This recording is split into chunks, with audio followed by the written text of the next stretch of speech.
Hello everyone, welcome to Suryavanshi commerce classes YouTube channel. Friends, S P हा जो subject आहे, या सब्जेक्टमध्ये आपले जेवढे टॉपिक्स आहेत ते आपण लेसन वाईज काही शॉर्ट व्हिडिओज मी क्रिएट करून आपल्यापर्यंत प्रोव्हाइड करतो आहे.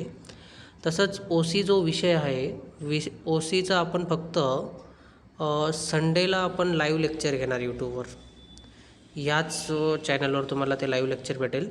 लाईव्ह लेक्चर पण तुम्ही अटेंड करून ओ सीचे लेक्चर्स इथून कंप्लीट करू शकतात. आपल्याला इथून एस पीचे मी व्हिडिओ प्रोव्हाइड करेल. एस पीला जेवढे लेक्चर्स होतील तेवढे मी अटेंड करण्याचा प्रयत्न करेल.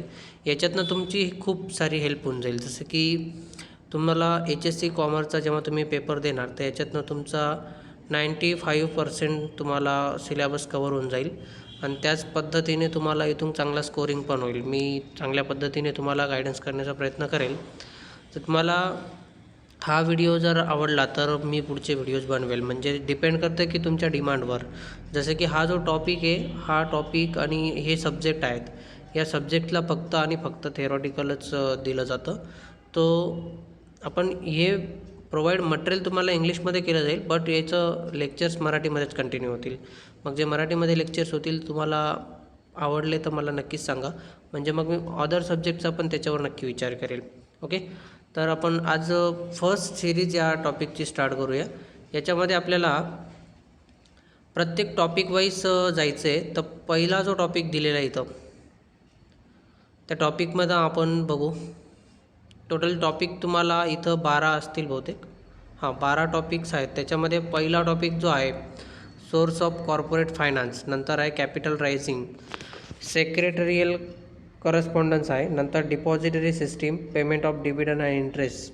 हे तुमचे 5 टॉपिक झाले. त्याच्यानंतर फायनान्शियल मार्केट हा लास्ट टॉपिक दिलेला आहे, ज्याच्यामध्ये तुम्हाला पूर्ण डिवाईड केलेले आहे सब टॉपिक्समध्ये, ज्याच्यामध्ये इंट्रोडक्शन वगैरे बघू आपण आधी.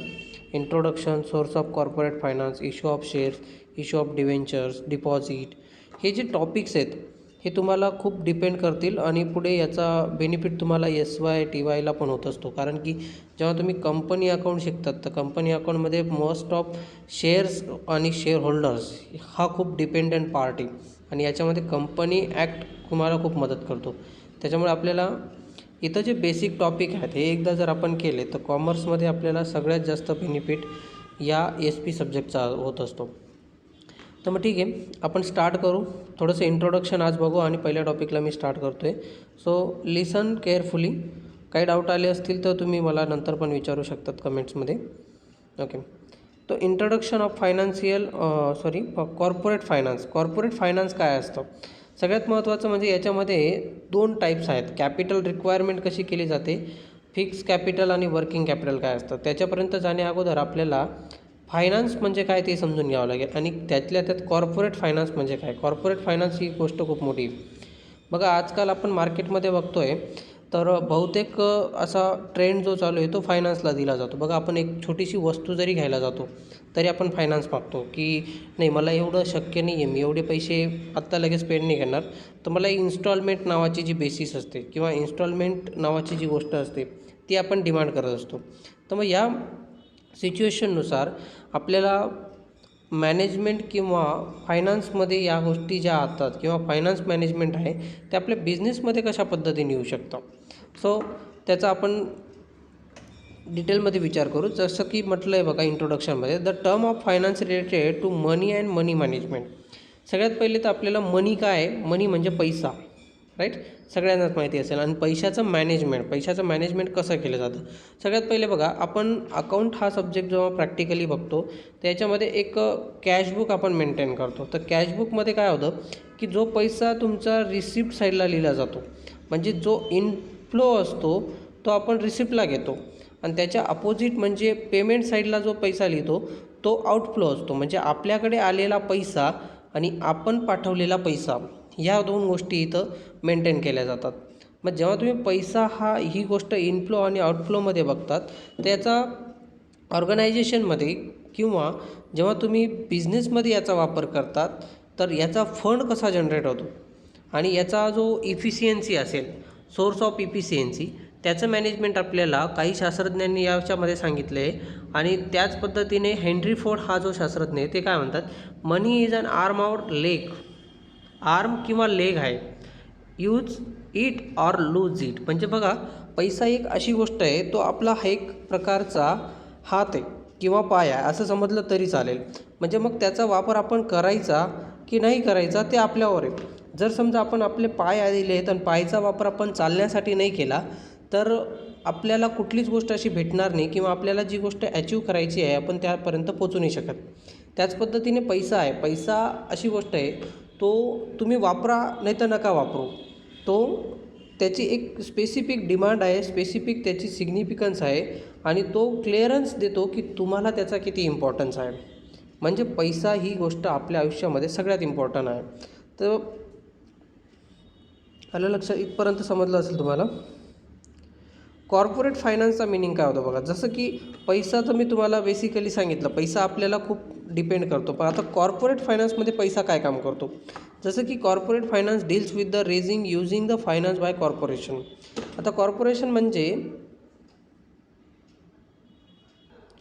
जेव्हा कॉर्पोरेटचा विचार केला जातो तो तेव्हा आपल्याला कॉर्पोरेट लाईफमध्ये, तर कॉर्पोरेशनमध्ये जेव्हा तुम्ही पैसा ही गोष्ट घेतात तर सगळ्यात महत्त्वाचं म्हणजे आपल्याला सगळाच पैसा आपल्याकडे अवेलेबल नाही राहत. जर एखाद्या व्यक्तीने बिझनेस सुरू केला तर बिझनेस सुरू करताना त्याच्याकडे किती फंड आहे ते बघावं लागतं. जसं की एखाद्या व्यक्तीला कंपनी सुरू करायची, तर कंपनी सुरू करायला मॅक्झिमम कॅपिटलची किती रिक्वायरमेंट आहे आणि मिनिमम कॅपिटलची किती रिक्वायरमेंट आहे.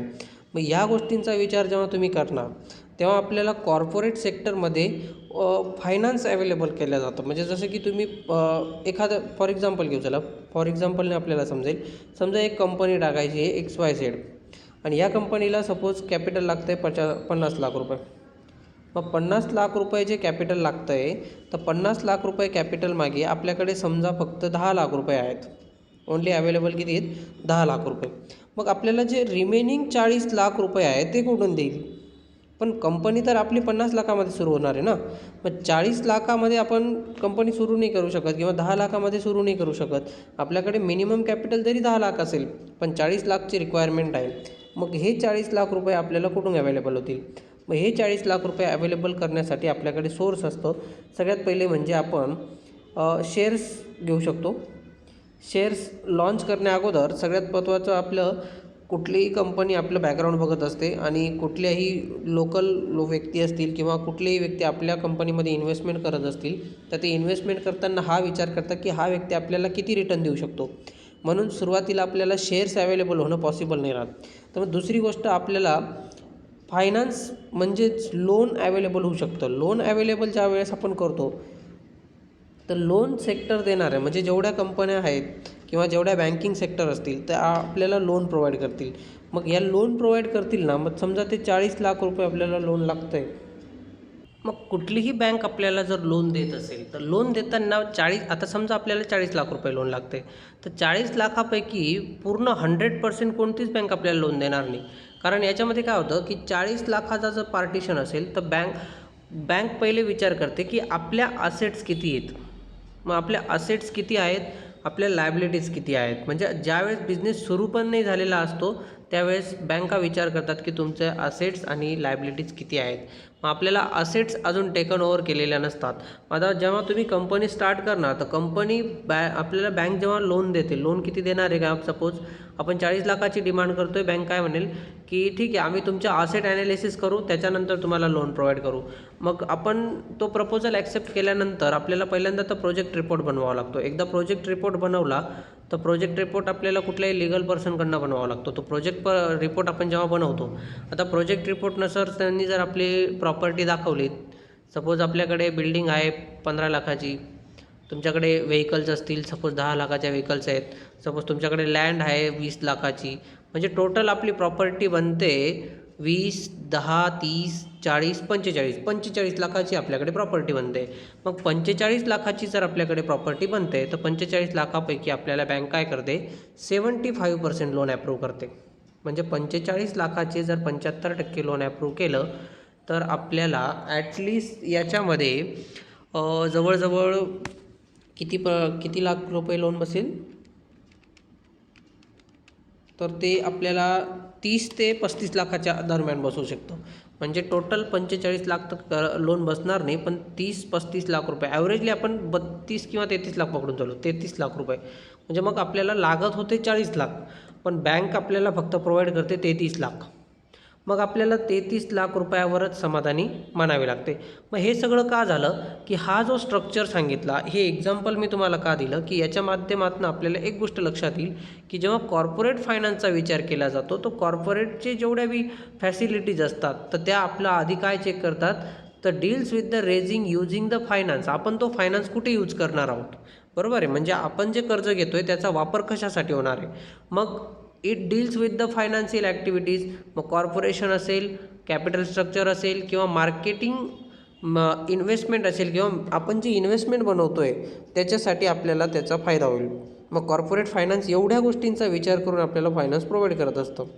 मग याची डेफिनेशन दिली हेनली होगलँड यांनी. काय म्हटलं आहे, की corporate finance deals with primarily with the acquisition use of capital by business corporation.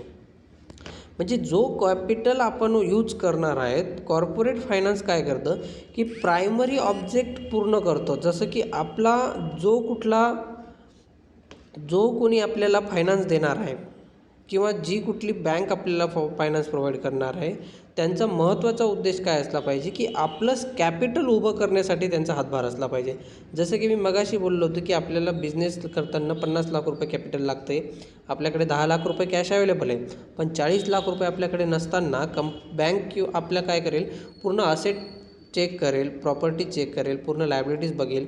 त्याच्यानंतर त्यांना आपल्या प्रॉपर्टीचा अंदाज घेऊन त्या अंदाज आलेल्या प्रॉपर्टीमधून ते आपल्याला 75% मिनिमम लोन ॲप्रूव्ह करतील. म्हणजेच मग आपण कॅपिटल स्ट्रक्चर उभं करतो आहे. ज्यावेळेस आपल्याला कॅपिटल उभं करायचं आहे त्यावेळेस कॉर्पोरेट फायनान्स आपल्याला मदत करतील.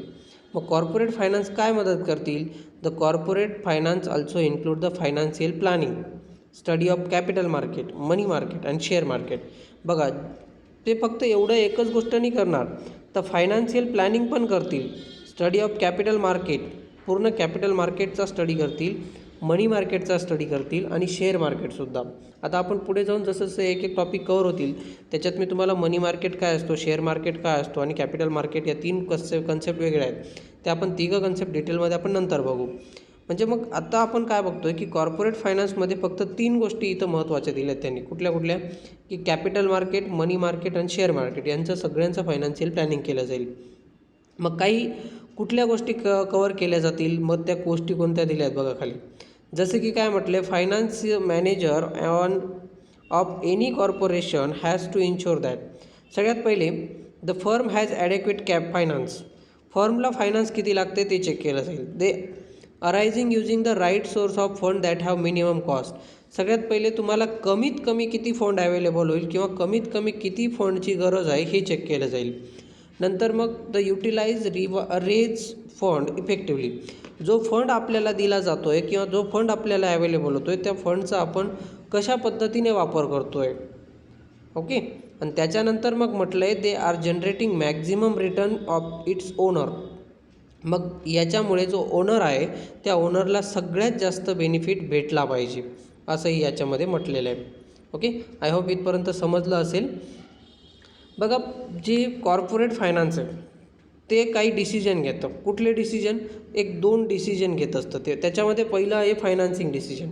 मग फायनान्सिंग डिसिजनमध्ये काय म्हटलं आहे बघा, लक्ष द्या.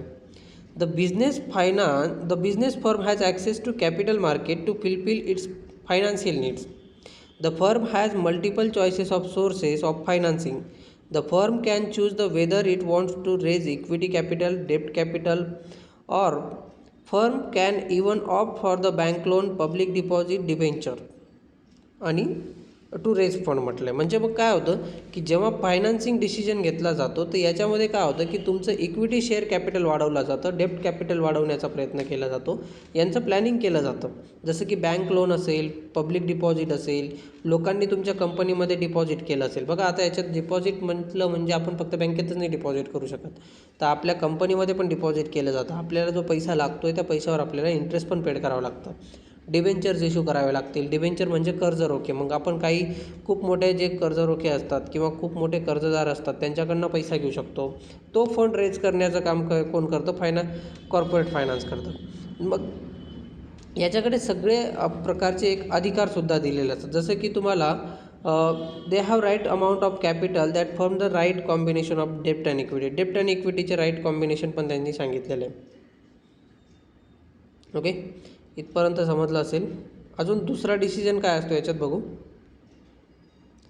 दुसरा असतो इन्व्हेस्टमेंट डिसिजन. म्हणजे जेव्हा आपण फायनान्स डिसिजन घेतला तर फायनान्स डिसिजनमध्ये ते काय करतील, कॅपिटल मार्केट, मनी मार्केट असतील किंवा इक्विटी शेअर होल्डर असतील किंवा डेप्ट इन्स्ट्रुमेंट असेल, या लोकांना ते पैसा इश्यू करून देतात आणि त्यांचं मॅनेजमेंट करून देतात. आता इन्व्हेस्टमेंट डिसिजन कसं असू शकतं. Once the business firm has gain access to capital, the finance manager has to take decision regarding the use of funds in systematic manner so that will be bring maximum return for its owner for this firm to take into the consideration of cost of capital.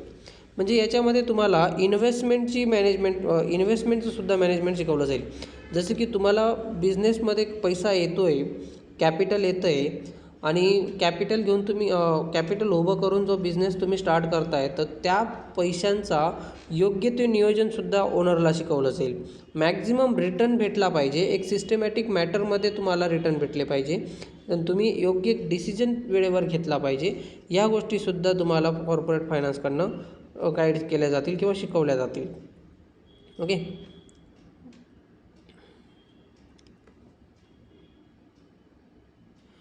मग काही important factors दिलेले आहेत जे corporate फायनान्समध्ये use केले जातात. जसे की त्याने म्हटले तुम्हाला डिसिजन घ्यायला मदत होते, हेल्प इन डिसिजन मेकिंग. जेव्हा most of the important decision बिझनेसला घ्यायचे असतात तर बिझनेस काय करतो, वेगवेगळ्या डिफिकल्टीजमधनं रन होत असतो. मग प्रत्येक डिसिजन हे बिझनेसचं कशावर डिपेंड करतं, प्रॉफिटवर. म्हणजे प्रत्येक गोष्ट प्रॉफिटवर येऊन थांबते. जर आपल्याला बिझनेस सुरू करायचा आहे तर बिझनेस सुरू करताना आपण पहिल्यांदा विचार करतो प्रॉफिटचा. मग प्रॉफिटचा विचार करतोय तर प्रॉफिट हा आपला मोठो असतो. कारण आपण कुठलीही कंपनी स्टार्ट केली तर त्यांचा पहिला उद्देश असतो की प्रॉफिट मिळायला पाहिजे. मग कुठलंही डिसिजन तुमचं असेल तर प्रॉफिटला अल्टर करून नाही चालत, तर प्रॉफिटला पकडून चालावं लागतं. म्हणजे काय होतं की जसं की जेवढं मॅनेजमेंट तुम्ही करणार तर सगळ्यात पहिला तुमचा उद्देश काय राहील की प्रॉफिट घेणं, आणि प्रॉफिट घेणं हाच तुमचा सगळ्यात मोठा डिसिजन राहणार आहे. म्हणून कॉर्पोरेट फायनान्स काय करतं की तुम्हाला एक योग्य मदत करतो डिसिजन घेण्यासाठी. ओके, दुसरं म्हटलं आहे helps in raising capital or project. म्हणजे जेव्हा तुम्हाला कॉर्पोरेट फायनान्स काय करतं, तुम्हाला पाहिजे तेवढा फंड तुम्हाला एकदा जर भेटला, तुम्हाला नीड असलेला पैसा जर आला तर मग त्या आलेल्या पैशामधनं तुम्ही न्यू व्हेंचर्स तयार करू शकतात, तुमचं कॅपिटल वाढवू शकतात. कॅपिटल वाढवल्याने काय होईल की तुम्हाला नवीन डिबेंचर्स इश्यू करता येतील, बॉन्ड इश्यू करता येतील, शेअर्स इश्यू करता येतील किंवा बँक लोन तुम्हाला याच्यातनं इन्क्रीज करता येईल. म्हणजे काय होतं, एक कॅपिटलमध्ये आपलं गुडविल तयार होऊन जातं. जसं की आपण बॅकग्राऊंडला मी पहिला बोललो होतो की 40 लाख रुपये लोन घेण्यासाठी आपल्याला ते आपली प्रॉपर्टी चेक करतील. तर मग एकदा जर तुमच्याकडनं कॉर्पोरेट फायनान्सने लोन दिलंच तर आपल्याला अजून जास्त पद्धतीने काय करता येईल, याच्यामध्ये इन्व्हेस्टमेंट करता येईल आणि सगळ्यात जास्त कॅपिटल मोठं करता येईल आणि कुठलाही नवीन प्रोजेक्ट आपल्याला इनबिल्ड करता येतो याच्यामध्ये. दुसरं म्हटलं आहे रिसर्च अँड डेव्हलपमेंट. पैसा असलं तर सगळं काही करता येतं. आपल्याकडे मन आहे, पैसा असला तर आपण काही फिरू शकतो, कुठल्याही जगात जाऊ शकतो, काहीही करू शकतो, बरोबर आहे. म्हणजे सगळ्या प्रकारचा एन्जॉय आपण पैसा असल्यावर करू शकतो. तर मग रिसर्च अँड डेव्हलपमेंटसुद्धा आपल्याला इथं करता येते. जे आपला बिझनेस आहे, बिझनेसमध्ये हेल्दी वर्क असेल किंवा नवीन इनोव्हेटिव्ह काही प्रोग्राम्स करायचे असतील, नवीन इनोव्हेटिव्ह मार्केटमध्ये काही नवीन प्रोडक्ट लॉन्च करायचे असतील, कुठल्या सर्व्हिस द्यायच्या असतील, कुठल्या नवीन शाखा तयार करायच्या असतील, ब्रांचेस म्हणू शकतो आपण त्याला. म्हणजे या सगळ्या गोष्टी करण्यासाठी आपल्याला पैसा लागतो, बरोबर आहे. मग रिसर्च काय कोणत्या गोष्टीचं, म्हणजे सपोज एखादी गोष्ट आपल्याला नवीन रिसर्च करायची की आपण कुठला प्रोजेक्ट नवीन बनवायचा, त्या प्रोजेक्टवर कुठल्या पद्धतीने काम करायचं, त्या प्रोजेक्टमध्ये मग आपल्याला कुठे बेनिफिट भेटेल किंवा मग त्याच्यासाठी लँड ॲक्विजिशन असेल, कुठे एखाद्या ठिकाणी नवीन लँड घेतली, नवीन प्रोजेक्ट तयार केला. तर मग सगळ्यात आपल्या महत्त्वाचं गोष्ट काय आहे की याच्यात रिसर्च आणि डेव्हलपमेंट करता येते. चालू असलेले प्रोजेक्ट डेव्हलप करता येतील आणि नवीन काही करायचं असेल तर त्याच्यावर रिसर्च करता येईल, सर्वे करता येईल, बरोबर आहे. मार्केटचे कुठल्या गोष्टी नवीन चालू आहेत, मार्केट कुठल्या गोष्टींवर डिपेंड करतं आहे, मार्केटमध्ये कुठल्या गोष्टींची मागणी वाढलेली आहे, या सगळ्या गोष्टींची आपल्याला ॲनालिसिस करता येतं. नंतर काय म्हटले helps in smooth running and business firm. मग याच्यामध्ये काय होतं की बिझनेसचे जे बिझनेस आपल्याला ज्यावेळेस सपोज आपण खूप सारे एम्प्लॉय भरून घेतो, बिझनेस चालायचा असेल तर एका व्यक्तीने नाही चालत. जसं की भरपूर असे एम्प्लॉय वगैरे आपल्याला लागतात, एम्प्लॉयची गरज पडते. पण मग ज्या वेळेस एम्प्लॉयची गरज पडते आपण तेवढे एम्प्लॉय तर रिक्वायर करू शकतो, बरोबर. पण मग बिझनेस आपल्याला एकदम स्मूथ पद्धतीने चालवायचा असेल, म्हणजे मग आपल्याकडे पैसा टायमावर आला पाहिजे. आता एम्प्लॉईचं सॅलरी टायमावर गेली पाहिजे. लोनसुद्धा टायमावर क्लिअर झालं पाहिजे. रॉ मटेरियल आपण टायमावर परचेस करू शकलो असलं पाहिजे. सेल्स प्रमोशन झालं पाहिजे. आपले जे एक्झिस्टिंग प्रोडक्ट राहतील त्या प्रोडक्टला आपण नवीन प्रोडक्ट लाँच केले पाहिजे किंवा नवीन प्रोडक्ट लाँच करताना जुन्या प्रोडक्टची क्वालिटी लक्षात घेण्यासाठी, या सगळ्या गोष्टी मेंटेन करण्यासाठी आपल्याला कॉर्पोरेट फायनान्स मदत करत असते. ओके, नेक्स्ट पॉईंट बघू. किंवा मग आता पुढचा जो पॉईंट म्हटला आहे, bring in coordination between the various activity. मग याच्यामध्ये जसं की व्हेरियस ॲक्टिव्हिटी म्हणजे कोणत्या ॲक्टिव्हिटी, जसं की बिझनेस वेगवेगळ्या ॲक्टिव्हिटीजमध्ये इन्व्हॉल्व असतात, जसं की प्रोडक्शन असेल, फायनान्स असेल, किंवा मग गव्हर्नमेंटच्या रिलेटेड कुठल्या मीटिंग्स असतील, बरोबर आहे, फायनान्शियल रिक्वायरमेंट असतील. तर ह्या सगळ्या गोष्टींना योग्य तो वेळ आणि योग्य ते मॅनेजमेंट करण्यासाठी आपल्याला बिझनेस फायनान्स काम करतो. जसं की बघा याच्यामध्ये काय म्हटलेलं आहे ते बघू आपण थोडंसं. Corporate finance plays the significant role in control and coordination of all activities in an organisation. सगळ्या ॲक्टिव्हिटीज प्ले करण्याचं काम कॉर्पोरेट फायनान्स करतं. Production will suffer if finance department does not provide adequate finance for the purchase of raw material and meeting other day to day financial requirement for smooth running of production unit. जर समजा तुमच्याकडे पैसा available नसेल तर तुम्ही टायमावर raw material purchase नाही करू शकत. फायनान्स डिपार्टमेंट टायमावर वर्क करत नसेल तर आपल्याला कॉर्पोरेट डिपार्टमेंट काय करेल, त्याच्यातही फायदा होईल. जे कॉर्पोरेट फायनान्स आपल्याला मदत करेल आणि तो पैसा फंड अवेलेबल करून देईल, म्हणजे जेणेकरून आपण टायमावर रॉ मटेरियल परचेस करू शकतो, बाकीच्या सगळ्या ॲक्टिव्हिटीज प्रोव्हाइड करण्यासाठी फंड मॅनेज करू शकतो. आलं लक्षात. त्यानंतर मग promotes and expansion of diversification म्हटलं आहे. मॉडर्न मशीन असतात बघा, जसं की प्रत्येक कंपनीमध्ये एक नवीन नवीन इनोव्हेटिव्ह होत असतात. आता सध्या टेक्नॉलॉजीचा जमाना असल्यामुळे काय होतं की प्रत्येक कंपनी काय करते, एक नवीन प्रोडक्ट तयार करते. नवीन प्रोडक्ट तयार करण्यासाठी त्यांना नवीन मशिनरी लागतात आणि असे काही मशिनरी असतात जेणेकरून जिथं आपण मानवी हात काम नाही करू शकत तिथं मशिनरीज लागतात. मग इथं तुम्हाला खूप साऱ्या मशिनरीज अवेलेबल करून घेण्यासाठी मॉडर्न मशीनचा वापर करून घ्यावा लागतो. मॉडर्न टेक्नॉलॉजी ॲक्वायर कराव्या लागतात, त्यांचं डायव्हर्सिफिकेशन करावं लागतं. मग सगळ्यात महत्त्वाचं म्हणजे काय होऊन जातं की कॉर्पोरेट फायनान्स तुम्हाला इथून पैसा अवेलेबल करून देतो आणि ज्याच्यामुळे तुम्ही त्या नवीन टेक्नॉलॉजीज, नवीन मशिनरी ज्या असतील त्या परचेस करू शकतात. याच्यामध्ये मॅनेजिंग रिस्क पण असते, जसं की company has manage several risk such as a sudden fall in sales, loss due to natural calamity, loss due to strike. आता बऱ्याचशा कंपन्या काय होतात की त्यांच्या कर्मचाऱ्यांच्या गोष्टी जर त्यांनी टायमावर पूर्ण नाही केल्या तर कर्मचारी स्ट्राईकवर निघून जातात. मग प्रोडक्शन थांबून जातं. प्रोडक्शन थांबलं तर तो लॉस आपल्याला भरता नाही येत. मग अशा वेळेस कॉर्पोरेट मॅनेजमेंटशिवाय आपल्याला पर्याय नाही राहत. किंवा मग क्लायमेटली नॅचरली काही प्रॉब्लेम येऊन जातात, जसं की भूकंप झाला असेल किंवा मग वादळ वगैरे येतात बघा. आता सध्या आपल्याकडे पण वादळ खूप चालू आहे, चक्रीवादळ वगैरे. या त्या गोष्टीमध्ये खूप सारं नुकसान होऊन जातं, बरोबर आहे, किंवा ॲक्सिडेंटली होतात या गोष्टी. म्हणून मग मॅनेजरियल रिस्क असतात त्याच्यामध्ये. मग कॉर्पोरेट फायनान्स आपल्याला इथं मदत करू शकतं.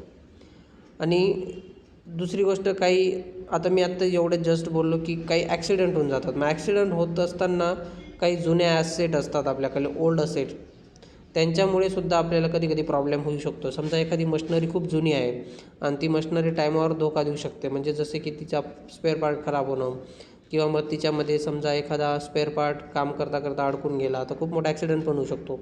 मग अशा असेट तुम्हाला टायमावर रिप्लेस करण्यासाठी सुद्धा कॉर्पोरेट फायनान्समधून तुम्हाला पैसा अवेलेबल होऊ शकतो. मग त्या ओल्ड असेट विकून टाकायच्या, तिथून जो पैसा रिकवर भेटेल त्याच्यात नवीन पैसे फंड टाकून तुम्ही अजून मोठे असेट किंवा नवीन असेट परचेस करू शकतात. किंवा मग बरेचसे जे आपले शेअर होल्डर्स असतात किंवा मग आपल्याला प्रेफरन्स शेअर होल्डर जे असतात, ज्यांना डिव्हिडंड द्यावाच लागतो, तुम्हाला प्रॉफिट हो अगर ना हो, किंवा मग जे बँकेकडनं तुम्ही कर्ज घेतलेलं आहे, त्या बँकेकडनं जे कर्ज घेतलेलं आहे त्यांना इंटरेस्ट रिपेड करावा लागतो. जे क्रेडिटर्स असतात त्या क्रेडिटर्स, सप्लायर्स, जेवढी कोणी आपले पैसे उधारीने दिलेले असतात त्यांना आपण इंटरेस्ट पेड करतो. मग त्यांचा पैसा रिफंड झाला पाहिजे म्हणून आपल्याला कॉर्पोरेट फायनान्समधून पैसा अवेलेबल होऊन जातो. किंवा मग गव्हर्नमेंटचे काही पेमेंट असतात, जसं की गव्हर्नमेंटला आपण आता सध्या भरतो, टॅक्सेस भरतो, GST भरतो, बरोबर आहे ना, कुठली फीज भरतो, सच ॲज इन्कम टॅक्स असेल की GST असेल किंवा रजिस्ट्रेशन करायचं असेल कंपनीच्या वेळेस किंवा मग वेगवेगळ्या प्रोजेक्ट तयार करायचे असतात, प्रोजेक्टच्या वेळेस पैसा लागतो. तर या सगळ्या गोष्टींचा मॅनेजमेंट करण्यासाठी आपल्याला फंड अवेलेबल पाहिजे आणि तो फंड अवेलेबल करण्यासाठीच कॉर्पोरेट फायनान्स आपल्याला वेळोवेळी काय करत असतं, मदत करत असतं. बघा मग आज आपण खूप साऱ्या गोष्टी बघितल्या, जसं की कॉर्पोरेट फायनान्सचं इंट्रोडक्शन बघितलं, ते कसं काम करतं आणि त्याच्यामधून आपल्याला कुठले पॉईंट्स कवर होतील एवढं आपण बघितलं, ज्याच्यामध्ये त्याने 2 डिसिजन घ्यायला ते आपल्याला मदत करतं. फायनान्सिंग डिसिजन असेल, कॉर्पोरेट डिसिजन असेल आणि मग त्याच्यानंतर कुठल्या कुठल्या गोष्टींसाठी आपल्याला मदत होते ते आपण ते इम्पॉर्टन्स पॉईंट बघितले. तर आपण नेक्स्ट लेक्चरमध्ये बघूया कॅपिटल रिक्वायरमेंट कशी असते, त्याच्यासाठी कॅपिटलचे किती टाईप्स असतात, कोणतं कॅपिटल काय काम करतं आणि त्याच्यासाठी आपल्याला काय करावं लागतं, या गोष्टी आपण नेक्स्ट लेक्चरमध्ये बघूया. तोपर्यंत या लेक्चरच्या तुम्हाला काही रिटर्न नोट्स काढता आल्या तर काढून घ्या. जसं मी घेताना जी स्क्रीनवर दाखवतो आहे त्या गोष्टींचा तुम्ही स्क्रीनशॉट घेतला आणि त्या नोट डाऊन करून काही पॉईंट्स काढून ठेवले तर तुम्हाला पेपरमध्ये खूप सारी हेल्प होईल या गोष्टीची. ओके, तुम्हाला काही डाऊट आला असेल तर मला लाईव्ह लेक्चरमध्ये पण विचारू शकतात. आपण संडेला लाईव्ह लेक्चर घेणार आहोत. तर जेवढे जास्तीत जास्त 12th कॉमर्सचे मुलं आहेत जे 2024मध्ये एक्झाम देणार आहेत, त्यांना जेवढं जास्त आपल्याला या यूट्यूब चॅनलच्या माध्यमातून जॉईन करता येईल तेवढ्यांपर्यंत नक्कीच हा व्हिडिओ शेअर करा आणि त्यांना सांगा की तुम्हाला खूप सारी हेल्प होणार आहे. कारण कधी पण लक्षात ठेवा, कुठलंही बुक असेल तर ते बुक आपल्याला कधीच नाही शिकवणार, त्याच्यासाठी आपल्याला एक टीचरची गरज नेहमीच पडणार आहे. तर रीडिंग करून नुसतं आपण हे शिकू नाही शकत. तर या गोष्टींचं एक प्रॉपर प्लॅनिंग आणि प्रॉपर एक्सप्लेनेशन आपल्याला भेटणं खूप महत्त्वाचं आहे.